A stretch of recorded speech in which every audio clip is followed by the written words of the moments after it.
అందరికీ నమస్కారం. రామలక్ష్మి కథల ఛానల్‌కి స్వాగతం. ఎపిసోడ్ 16. ఉదయం శాంతి నిలయం అనాథాశ్రమం ప్రాంగణంలో నిశ్శబ్దం అలుముకుంది. వాచ్‌మెన్ చెప్పిన మాట విన్న వెంటనే అనన్య కళ్ళలో ఆశ్చర్యం, భయం రెండూ కనిపించాయి. నన్ను మీరు చిన్నప్పుడే చూశారా అని ఆమె అడిగింది. వృద్ధుడు మెల్లగా తల ఊపాడు. అవునమ్మా, నేను నిన్ను చిన్నప్పుడు చూశాను. నువ్వు అప్పుడే కొన్ని రోజుల పసికందువు అని ఆ వాచ్మెన్ చెప్పాడు. రాఘవేంద్ర చాలా ఆత్రంగా అడిగాడు, ఆ పాపను ఎవరు ఇక్కడికి తీసుకొచ్చారు అని. ఆ మాటలు విన్న వృద్ధుడు కొద్దిసేపు కళ్ళు మూసుకొని మెల్లిగా ఆలోచించి 22 ఏళ్ల క్రితం జరిగిన ఒక సంఘటనను గుర్తు చేసుకున్నాడు. అలా 22 సంవత్సరాల క్రితం వెనక్కు వెళ్ళి అర్ధరాత్రి పెద్ద వర్షం కురుస్తోంది. ఆశ్రమ గేటు దగ్గరకి ఒక నల్ల కారు వచ్చి ఆగింది. ఆ కారు నుంచి తెల్లటి చీర కట్టుకున్న ఒక మహిళ దిగింది. ఆమె చేతిలో ఒక చిన్న పాప ఉంది. ఆ పాపే ఈ అనన్య. వాచ్మెన్ అలా చెప్పగానే ఆ మహిళ కళ్ళల్లో కన్నీళ్లు. ఆమె పాప నుదిటిపై ముద్దు పెట్టి, నన్ను క్షమించు బంగారం, నిన్ను వదిలి వెళ్ళడం నాకు ఇష్టం లేదు అని ఏడ్చింది. వాచ్మెన్ దగ్గరికి వచ్చి ఒక కవరు, ఒక వెండి లాకెట్ ఇచ్చింది ఆ మహిళ. ఈ లాకెట్ ఎప్పటికీ తీసేయకండి. ఒకరోజు ఈ లాకెట్లోని ఆమె నిజమైన కుటుంబం దగ్గరికి తీసుకెళ్తుంది అని చెప్పింది ఆ మహిళ. వాచ్మెన్ ఇలా అడిగాడు, మీరు ఎవరమ్మా అని. ఆమె కళ్ళలో భయం కనిపించింది. దూరంలో మరో కారు వస్తుంది. ఆమె ఒక్కసారిగా కంగారు పడి, ఇప్పుడు నన్ను ఏమీ అడగకండి, ఆ పాప ప్రాణాలకు ప్రమాదం ఉంది అని చెప్పి పాపను అక్కడే వదిలేసి వెళ్ళిపోయింది. మళ్ళీ ఇంతవరకు నాకు కనిపించలేదు. అందరి కళ్ళలో కన్నీళ్లు. అనన్య మాత్రం నిశ్శబ్దంగా నిలబడి ఉంది. అర్జున్ ఇలా అడిగాడు, ఆ మహిళ ముఖం మీకు గుర్తుందా అని. అప్పుడు వాచ్మెన్ నిరాశగా తల ఊపాడు. వర్షం చాలా ఎక్కువగా ఉండడంతో నేను స్పష్టంగా చూడలేకపోయాను అని. కొద్దిసేపు ఆలోచించిన తర్వాత ఆ వాచ్మెన్ ఒక్కసారిగా ఇలా అన్నాడు, కానీ ఒక విషయం మాత్రం గుర్తుంది. అది ఏమిటి అని అందరూ ఆసక్తిగా అడిగారు. ఆమె కారు వెనుక ఒక ప్రత్యేక గుర్తు ఉండేది అని. అప్పుడు ఏ కారు, ఏం గుర్తుంది, మీరు చెప్పండి, అది ఏం గుర్తు అని. బంగారు రంగులో ఉండే సింహం గుర్తు అని చెప్పాడు ఆ వాచ్మెన్. ఆ మాట విన్న రాఘవేంద్ర ఒక్కసారిగా షాక్ అయ్యాడు. సింహం గుర్తా అని. సావిత్రి కూడా ఆశ్చర్యపోయింది. అది అది ఏంటి అలా చెప్పారు అని. ఆ మాటలు విన్న అర్జున్ వెంటనే అడిగాడు, నాన్న, ఆ గుర్తు ఎవరిది అని. రాఘవేంద్ర నెమ్మదిగా అన్నాడు, ఆ గుర్తు ఒకప్పుడు మా కుటుంబానికి చెందిన ప్రత్యేక కార్లపై మాత్రమే ఉండేది. అందరూ ఒక్కసారిగా ఒకరినొకరు చూసుకుంటున్నారు. అదే సమయంలో నాగేంద్రకు ఒక ఫోన్ వచ్చింది. అతని మనిషి భయంగా ఇలా చెప్పాడు, సార్, వాచ్మెన్ అంతా చెప్పేశాడు అని. ఆ మాటలు విన్న నాగేంద్ర కోపంతో టేబుల్ పై చాలా చిరాగ్గా కోప్పడుతున్నాడు. టేబుల్ని విసిరి కొట్టాడు. ఇంకా అతను బతికి ఉంటే నాకు ప్రమాదం. అతను వెంటనే మరో మనిషికి ఫోన్ చేశాడు. ఈ రోజే ఆ శాంతి ఆశ్రమం వృద్ధుడు ఎవరికీ కనిపించకూడదు. అతన్ని మనం ఎప్పటికీ చూడకూడదు అని.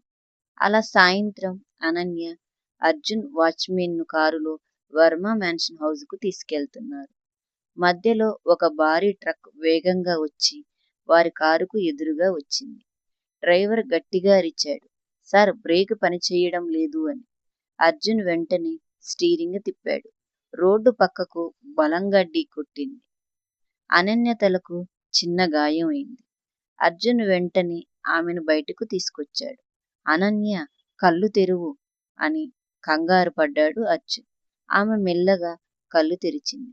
కానీ వాచ్మెన్ కూర్చున్న సీటు వైపు చూసిన అర్జున్ ఒక్కసారిగా షాక్ అయ్యాడు.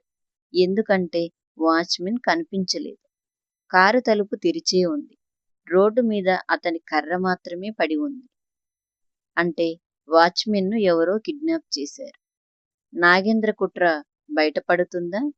నాగేంద్ర మనుషులతో వాచ్మెన్ని కిడ్నాప్ చేయించిన ఉదంతం బయటికి వస్తుందా? అనన్య అసలు కుటుంబానికి సంబంధించిన అత్యంత కీలకమైన సాక్ష్యం వెలుగులోకి వస్తుంది.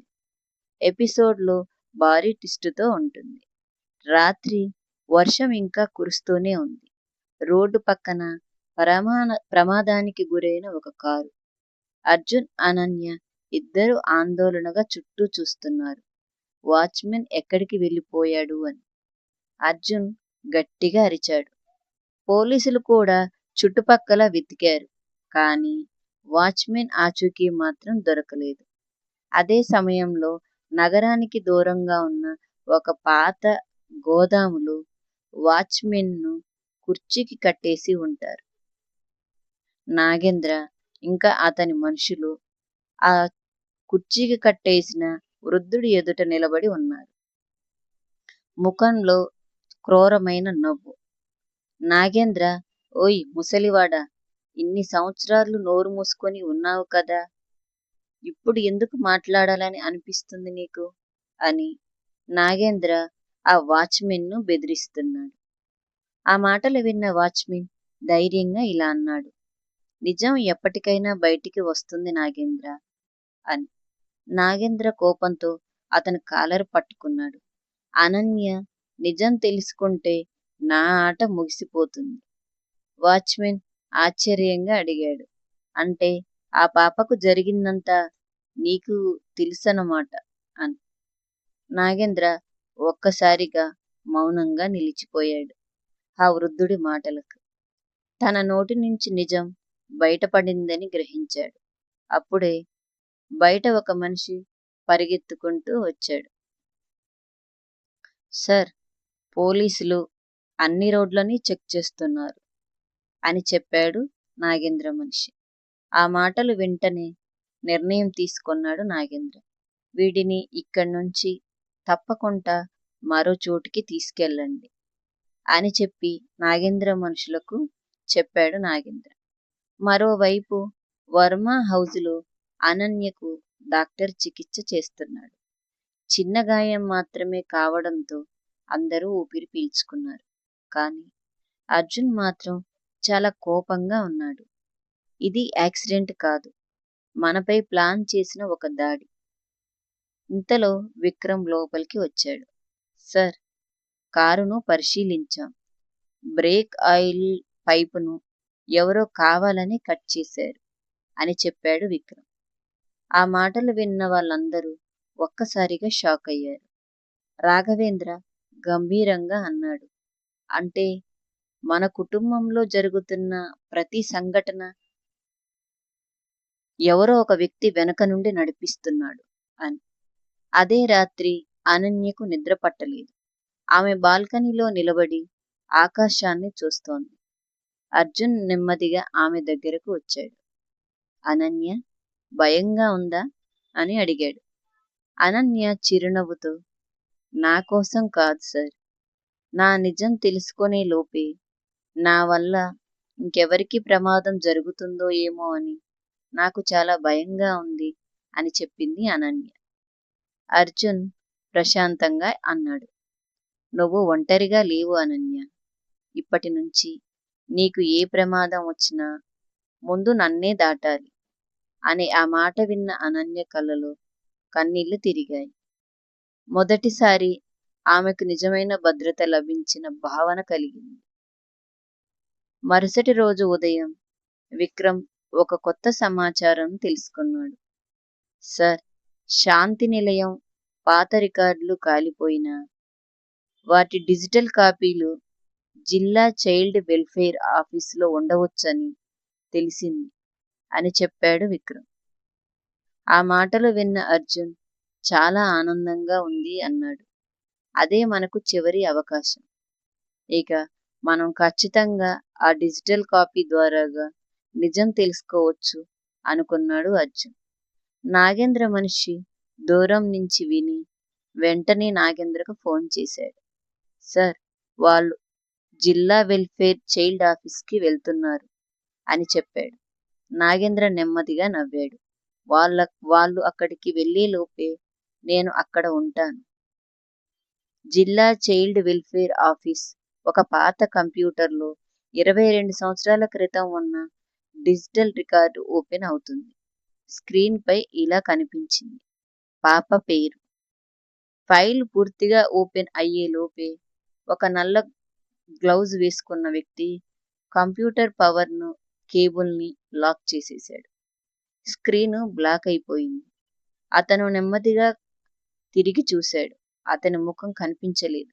కానీ అతని చేతికి ఉన్న వర్మ కుటుంబం ధరించే ప్రత్యేక ఉంగరం మాత్రం స్పష్టంగా కనిపించింది. నిజం బయటికి రాకూడదు అని అతను నెమ్మదిగా చెప్పాడు.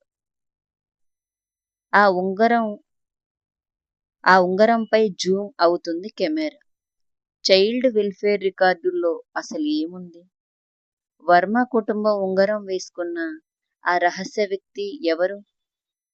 నాగేంద్ర ఒక్కడే విలనా? లేక అతనికి మరో శక్తివంతమైన సహాయకుడు ఎవరైనా ఉన్నారా? అనన్య అసలు కుటుంబం రహస్యానికి కథ మరింత దగ్గరవుతుందా?